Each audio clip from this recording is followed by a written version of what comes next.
Halo teman-teman semuanya, gimana kabar kalian kali ini? Semoga sehat-sehat selalu dan dilindungi oleh mara bahaya ya teman-teman.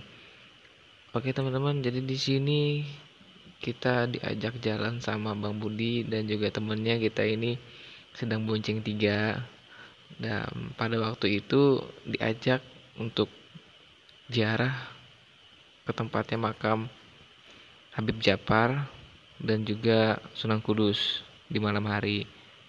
Dan awalnya kita memang niatnya mau jalan gitu kan, tapi beliau berbaik hati untuk mengantarkan kita ke tempat makam Habib Djafar dan juga makam Sunan Kudus tadi ya teman-teman.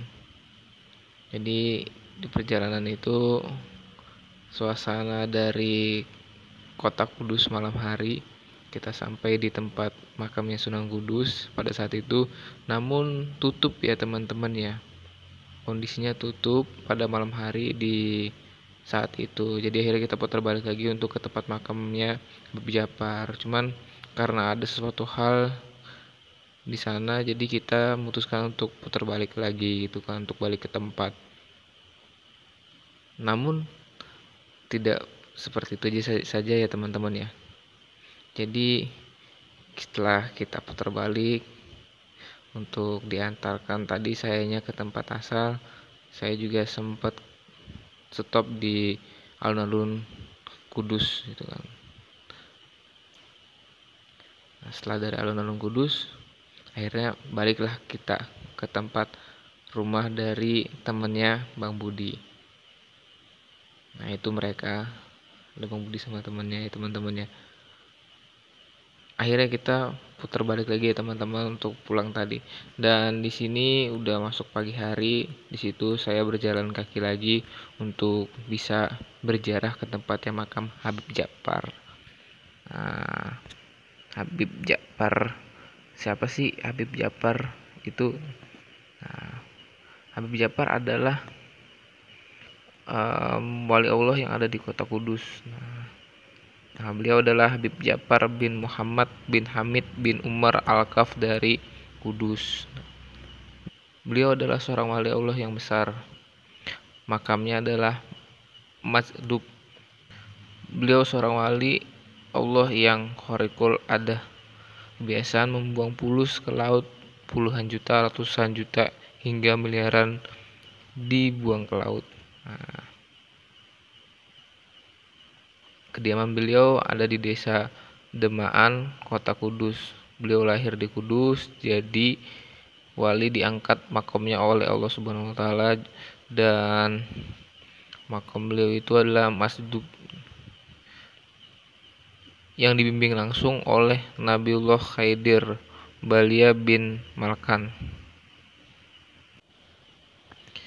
Dan masih banyak lagi cerita-cerita dari karomah-karomah sebenarnya teman-teman dari Habib Djafar ini.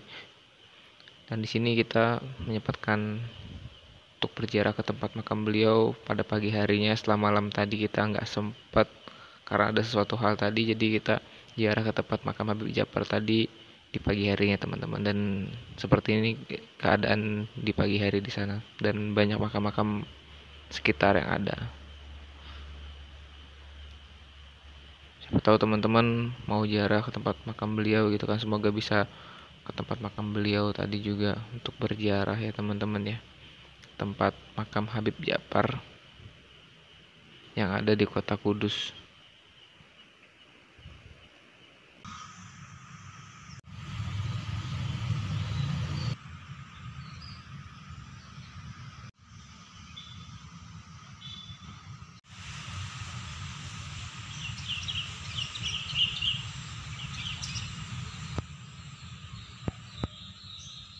Oke teman-teman, dan itu tadi kita udah sampai di makamnya Habib Djafar di Kudus. Dan mungkin sedikit ceritanya tadi seperti itu. Dan ini kita lanjut lagi ke makamnya Bat Lingsing. Bat Lingsing ini adalah, atau orang sini sih, gurunya dari Sunan Kudus. Jadi ini kita lanjut jalan lagi ke makamnya Bat Lingsing. Yuk lanjut. Selain kita ziarah ke tempat makamnya Habib Djafar tadi, kita menyempatkan diri lagi untuk berziarah ke tempat makamnya Mbah Tlingsing. Kiai Tlingsing merupakan ulama Tionghoa yang menyebarkan agama Islam di Kudus sebelum kedatangan Sunan Kudus ke Tajuk. Nama sebelum Kudus, nama asli beliau Delingsing. Namun karena lidah orang Jawa agak susah menyebut sehingga berubah menjadi Tlingsing. Kiai Tlingsing itu orang Tionghoa yang diutus ayahnya untuk menyebarkan agama Islam di Kudus. Selain menyebarkan agama Islam, Kiai Tlingsing juga punya keahlian mengukir. Warga sekitar Menara pada waktu itu selain diajari pengetahuan tentang agama Islam, juga diajari keterampilan mengukir. Kiai Tlingsing juga punya ilmu pengobatan serta ahli dalam ilmu kanuraga. Puluhan tahun menyebarkan agama Islam hingga pada masa Kiai Tlingsing sudah sesepuh dan ingin mencari pengganti untuk menyebarkan agama Islam di Kudus. Beliau berdoa kepada Allah Subhanahu wa taala hingga kerajaan Demak mengirim Kanjeng Sunan Kudus untuk berdakwah di Kudus.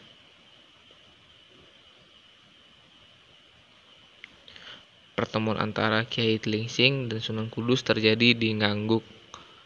Saat beliau ingin mencari penerus yang akan menyebarkan agama Islam datang ke Kudus, ia bergegas keluar. Saat menengok atau injak-ingguk, itulah terlihat Sunan Kudus. Kemudian tempat pertemuan tersebut didirikan Masjid Ngangguk Wali. Setelah dua ulama ini bertemu, mereka berdua bahu-membahu menyebarkan agama Islam di Kudus. Bahkan ide agar masyarakat Kudus tidak menyembelih sapi itu tidak lepas dari pemikiran Kiai Tlingsing juga. Hal ini untuk menarik simpati warga untuk menyebarkan agama Islam dengan menghargai kearifan lokal, sebab tidak dipungkiri pada waktu itu banyak warga Kudus masih yang beragama Hindu dan Buddha. Kiai Tlingsing juga adalah guru dari Sunan Kudus. Oke teman-teman, kita udah sampai di makamnya Mbah Tlingsing. Kita juga udah ziarah, dan itu tadi sekilas dari Mbah Tlingsing, ceritanya juga. Dan mungkin videonya hari ini sampai situ aja dulu. Dan kemungkinan kita bakal ke makamnya Sunan Kudus setelah dari makam Mbah Tlingsing ini. Jadi ikutin aja terus sampai jumpa di Sunan Kudus. Oke.